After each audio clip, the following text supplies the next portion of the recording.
Hi guys, this is our newsmakers panel. Thanks for being here. I'm happy to have these gentlemen here joining us. The subject is the changing sports market of Las Vegas. Sean, you've seen the market grow from what I talked about to now what it is. What changed in the market? What is different about it than just 2 years ago? Well, I think that obviously the venue space and the ability to conduct events here as an event promoter. Not only the venue space, but the hotel space and the other accommodations that make Las Vegas a great destination for championship and professional sporting events is very unique. There's nothing else like it in the world. This is for most of the panel. When T-Mobile Arena came on, or at least was proposed, did that change the game? Obviously, for those who don't know, T-Mobile Arena is the arena that just off the Strip, right neck between Monte Carlo and New York. You can see it great from the freeway, but it's still tucked in off the Strip. Did that change the game, gaining that? It certainly changed. Lawrence? I believe it did, and it certainly changed the game for UFC. We're doing about 41, 42 events per year in arenas all around the world, and we're typically playing in the premium arenas in every market we play in. And what we've come to discover is that the consumer experience at the arena is in many ways just as important as the actual event. People want good hospitality, they want good food, they want good viewing, sightline experiences, they want to see high quality HD center hungs. And the reality is that we had an arena for our sport in the MGM Grand that just wasn't, frankly, up to the global standards that certainly everything else in Las Vegas is. And so when the prospect of the T-Mobile sort of came on, we were really excited about that. We actually worked with AEG and the MGM to sort of give them our ideas about what we wanted to see in the arena, some of the concepts and things that we'd seen globally that really worked well for us. And certainly, being a founding partner now at the facility, an anchor tenant, I should say, it's transformed our business in a lot of ways. And once again, the first event we did there, and just seeing the quality concourses, the hospitality, the great center hung, all the things I mentioned, it was absolutely transformative for our business. Let me ask Sean. You've seen the arena.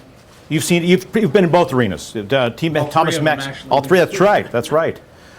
How did that change the game for you guys? Well, first of all, we had our most successful World Finals in the company's 23-year history at the time. And you're one of the big first sporting events in there too, right? We were certainly the first dirt in there, which I think we left some for Kerry on his ice somewhere. So, but just dirt, right? You didn't leave anything else. Yeah, there might be some. But we were actually able to work with AEG and MGM as well on the design to make sure that we could get bulls into the venue, which is a fairly unique proposition. So there's some unique storage spaces that were built that are there to accommodate the bulls. And but as Lawrence said, the experience for our fan was just night and day. Nothing against our former home at Thomas and Mack, but it was night and day difference in terms of the amenities and the experience overall. And it was just a great turnout. And the good news is we're tracking ahead of that for this year. So we'll have this fall we'll have the most successful PBR event in our history. I'll get to Kerry in a second on this, but Darryl, from your standpoint, it changed the game for Thomas and Mack. It was no longer the biggest arena in town. Right. No, in almost every way, we think T-Mobile's a positive for us and for the market.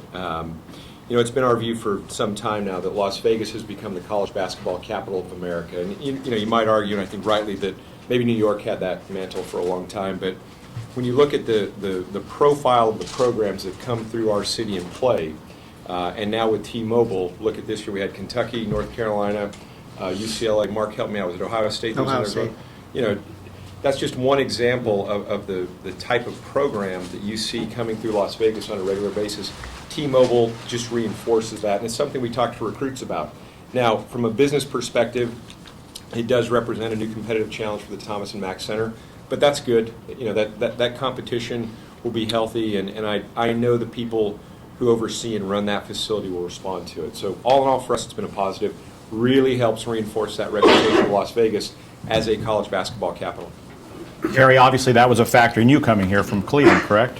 Well, definitely for me personally, but I do think it's important to note that if you go back 3 years ago, as they were going through the process of even determining that they were going to, between AEG and MGM, to build the actual facility, that was a bedrock in the NHL saying to Mr. Foley, okay, go ahead and go out and see if the market's there in terms of the ticket drive. So that was an important component. Facilities, and then ultimately ownership, and then the way the market stepped up with the ticket drive ultimately led to last June's announcement that the NHL was going to come. But it wouldn't have even been an opportunity for consideration if there hadn't been a venue of the size and scope and all of the different discussions about amenities, the sight lines.